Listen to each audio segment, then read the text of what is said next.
అబ్బర కొండ ఈనాడు రాజకీయం చేసి రోజమ్మ బువ్వే తింటుంది అనుకున్నాం కానీ అబ్బో కట్టలే మింగింది అంటున్నాడు. ఇక చూడు రోజమ్మ ఉద్దారణ పెట్ట ఉంది.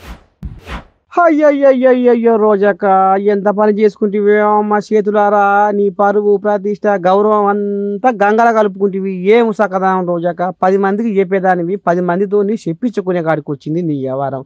ఏం సకదానం ఉందమ్మా నీ ఉద్దారకము. ఇటు సినిమాలు ఓనియవైతివి, అటు జబర్దస్త్ షోలు ఓనియవైతివి, ఆఖరికి రాజకీయ రొంపిలో పడి గిలగిల కొట్టుకొని నేను అది చేస్తున్నా ఇది చేస్తున్నా అని నారచంద్రని ఆడిపోసుకుంటా ఏదేదో రాజకీయం చేస్తేవి. అందరూ అమ్మా ఎంత సుఖం పూసా అనుకుండ్రి. ఆఖరికి వస్తారకల్లా 100 కోట్లు మింగినామని నీ మీద మచ్చబడ్డది రోజక్క.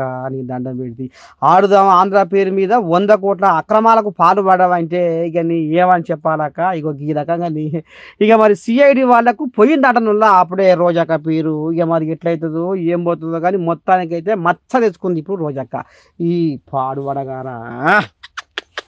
ఆఖరికి వస్తారకల్లా ఎంత కాడికి వచ్చే రోజక్క బతుకు.